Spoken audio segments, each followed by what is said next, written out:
संजना। आइए नजर डालते हैं आज की कुछ खास खबरों पर।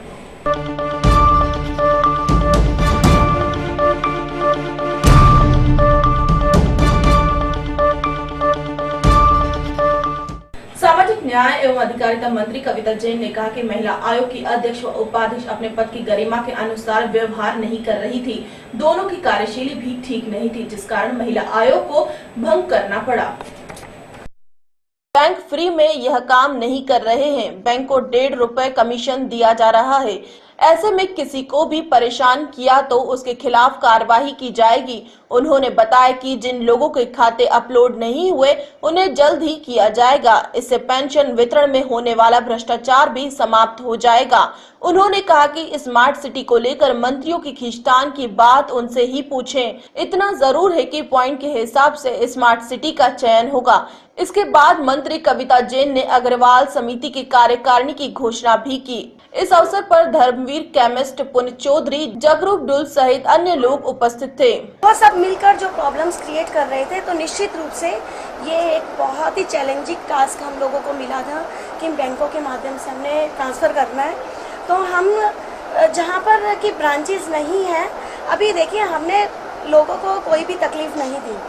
जिन लोगों को पेंशन नहीं मिली है, जिनकी बकाया पेंशन है, वो केवल उन एरियाज़ के लोग हैं जहाँ पर कि हमारे 70% खाते अपलोड हो चुके हैं। तो वो बचे हुए 30% का हम लोगों का मानना है कि या तो वो फेक थे, क्योंकि हम लोगों ने उन्हें बार बार टाइम दिया है और 7 तारीख तक टाइम दिया है, और हो सकता है आगे भी माननीय मुख्यमंत्री एक चांस और दें। और लेकिन ये मैं आपके माध्यम से जनता को विश्वास दिलाना चाहूँगी, हमारे सम्मानित बुजुर्गों को, विधवाओं को, विकलांगों को, कि जो भी कोई अपना खाता अपलोड करा लेगा उसका 1 रुपया भी एरियर नहीं रखा जाएगा। हम पूरा का पूरा एरियर उन्हें देंगे। हम पिछली कांग्रेस सरकार की तरह से नहीं है, जब उन्होंने बैंकों के माध्यम से देने का फैसला किया था, और आपको भी याद होगा पूरे प्रदेश में कैसे हाहाकार मच गया था और कई महीनों की बुजुर्गों की पेंशन को हजम कर दी गई थी। लेकिन इस बार ऐसा नहीं हो। माननीय मुख्यमंत्री जी का जो किस्सा है वो उनसे पूछिएगा। लेकिन जहाँ तक स्मार्ट सिटी का क्राइटेरिया की बात है, वो आप ऑनलाइन, आजकल तो इंटरनेट का ज़माना है जी, RTI है, सब कुछ है। तो कुछ नॉर्म्स थे स्मार्ट सिटी को लेकर, उन नॉर्म्स के तहत जितने पॉइंट्स कलेक्ट किए जिस सिटी ने, उन बिल्कुल पारदर्शिता के साथ उन पॉइंट्स के आधार पर स्मार्ट सिटी का सिलेक्शन हुआ है। उस बैंक का नाम है, आप हमें दीजिए, क्योंकि बैंक कोई फ्री में काम नहीं कर रहे हैं। 1.5% कमीशन बैंक्स को दिया जा रहा है। सो वो हमारे MU में है कि उन्हें घर पर जाकर उन्हें देनी पड़ेगी, और जो बैंक ऐसा नहीं करेगा कार्रवाई भी करेंगे। कैथल से राजेश सेठी की रिपोर्ट। सितारगंज सुबह सवेरे ट्रक पलटने से हुआ। सितारगंज में एक बड़ा हादसा, ट्रक के नीचे दबने से 2 महिला व 2 बच्चों की मौत हो गई, एक बच्चा घायल। दर्दनाक हादसा देख सहम गया सितारगंज शहर। सितारगंज सुबह सवेरे ट्रक पलटने से हुआ। सितारगंज में एक बड़ा हादसा, ट्रक के नीचे दबने से 2 महिला व 2 बच्चों की मौत हो गई। दर्दनाक हादसा देख सहम गया सितारगंज शहर। सितारगंज में सुबह से हो रही तेज बारिश के बावजूद बच्चे और टीचर स्कूल जा रहे थे कि अचानक एक ट्रक तेज रफ्तार से उनकी ओर आया और पास आकर पलट गया, जिससे कि एक बच्चा टकरा कर दूर जा गिरा, जो कि घायल हो गया। बाकी 2 बच्चे और 2 महिला टीचर ट्रक के नीचे दब गए, जिससे उनकी मौके पर ही मौत हो गई। हादसा इतना गंभीर है कि पूरे शहर वासी सहमे हुए हैं। घटना बिल्कुल स्कूल के गेट के पास हुई। मौके पर पहुंची प्रशासन की टीम ने हाइड्रा की मदद से ट्रक को सीधा कर शव निकाले। अस्पताल में परिजनों का रो रो कर बुरा हाल है। सितारगंज में आए दिन हो रहे हादसे तेज रफ्तार व ओवरलोड वाहनों के कारण हो रहे हैं।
ट्रक पलटी हुआ था। उस समय मैं स्कूल के गेट के सामने से अंदर जा रहा था, मेरे सामने ट्रक पलटी हुआ था।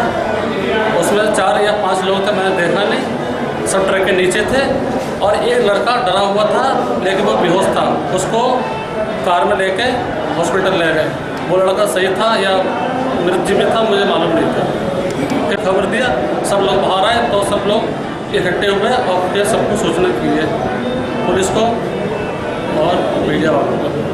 इसमें 4 लोग लाए गए थे, 4 लोग एक साथ आए। एक बच्चा पहले आया था, जो पहले आया था वो बच्चा खाली डरा हुआ था, ठीक था, उसको हमने तुरंत इलाज करके घर भेज दिया। बाद में जो 4 लोग आए उसमें 2 लेडीज़ हैं और 2 बच्चे हैं। चारों मृत अवस्था में आए थे, पूरी तरीके से कुचली हुई बॉडीज हैं। इसके लिए हमने पुलिस को खबर कर दी है, पुलिस भी आ गई है, बाकी आगे की कार्रवाई चल रही है। सितारगंज से ब्यूरो रिपोर्ट। बैरागढ़ में घर में रखे गैस सिलेंडर के लीकेज से हड़कंप मच गया। बाद में पड़ोसी की मदद से बड़ा हादसा टल गया। फायर ब्रिगेड भी मौके पर पहुंची थी। बैरागढ़ में आरा मशीन रोड पर एक घर में रखा इंडियन गैस सिलेंडर से पूरे घर में धुआं फैल गया। जानकारी के अनुसार आरा मशीन रोड स्थित 41 न्यू भावना बाबनानी ने बताया कि इंडियन गैस की टंकी चेक करके ली थी।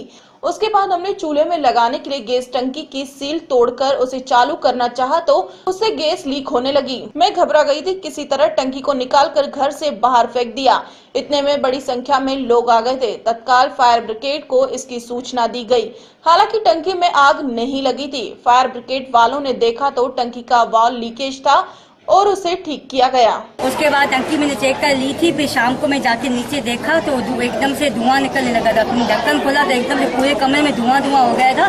फिर कोई था नहीं, मैंने टंकी को उठा के बाहर गली में फेंक दिया।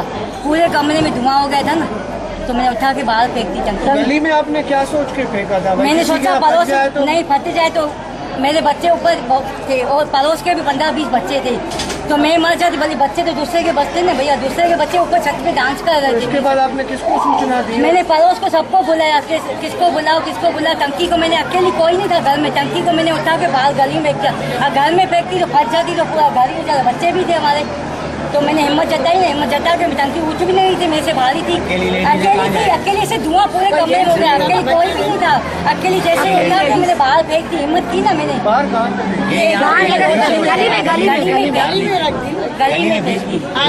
गली में। कौन सी कंपनी की है टंकी? वहाँ पर बताया था आपने? उसके बाद उन्होंने जैसे ही चेक करवा के ली थी, जैसे उन्होंने चेक करवा के ली और उन्होंने जैसे अपना ढक्कन खोला तो बिल्कुल पूरी गैस पास हो गई। गैस पास होकर उसने क्या किया, धुआं छोड़ रहा था, धुआं छोड़ के उन्होंने उठा के पूरे घर में धुआं हो गया, उठा के उन्होंने बाहर पटक दी।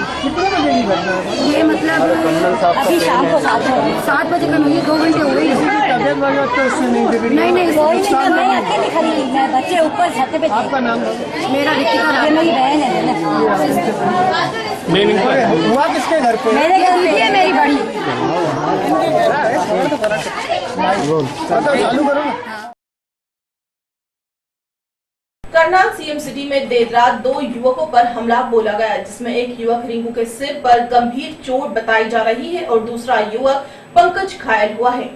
करनाल सीएम सिटी में देर रात 2 युवकों पर हमला बोला गया, जिसमें एक युवक रिंकू के सिर पर गंभीर चोट बताई जा रही है और दूसरा युवक पंकज घायल हुआ है। दोनों युवकों को देर रात्रि घायल अवस्था में सरकारी अस्पताल के ट्रॉमा सेंटर में लाया गया, जहां से एक युवक रिंकू को गंभीर चोट लगे होने के कारण उसे निजी अस्पताल में रेफर किया गया। इस दौरान अस्पताल में पुलिस का भारी बल मौजूद था। मिली जानकारी के अनुसार करनाल के कोट मोहल्ला का रहने वाला युवक रिंकू व उसके साथ पंकज सेक्टर 16 से देर रात्रि वापस आ रहे थे कि 3 के करीब अज्ञात युवकों के दोनों के ऊपर हमला बोल दिया। हमला करने के बाद हमलावर फरार हो गए, जिसके बाद दोनों को सरकारी अस्पताल लाया गया, जहां से एक की हालत गंभीर होने के चलते उसे शहर के निजी अरविंद हॉस्पिटल में रेफर कर दिया गया। वहीं मामला आपसी पुरानी रंजिश का लग रहा है। पुलिस अब घायलों के होश में आने का इंतजार कर रही है, ताकि होश में आने के बाद हमलावरों के बारे में पता लगाया जा सके। घायल आए थे, क्या लगा झगड़े का मामला? उनमें से बेसिकली एक घायल था, उसके साथ जो दूसरा लड़का आ रखा था पंकज नाम का, उसने यहाँ पर ट्रॉमा सेंटर में आके हल्ला मचाया एंड काफ़ी ज़्यादा तोड़फोड़ मचाई यहाँ पर। जो बेसिकली पहला पेशेंट आया था रिंकू नाम था उसका, कोट मोहल्ले का रहने वाला था और जैसा इसने स्टेटमेंट बताई है उसके हिसाब से झगड़ा हुआ है उसका जुमला गेट पे। तो सिर पे चोट आई है उसकी, यहाँ पर उसको टाँके वाँके लगाए गए, प्राथमिक उपचार किया गया, उसके बाद उसको चंडीगढ़ के लिए रेफर कर दिया गया। आपका शुभ नाम? डॉक्टर पीयूष गर्ग। करनाल से राम कुमार शर्मा की रिपोर्ट। खबरों में फिलहाल इतना ही, मुझे दीजिए इजाजत, नमस्कार।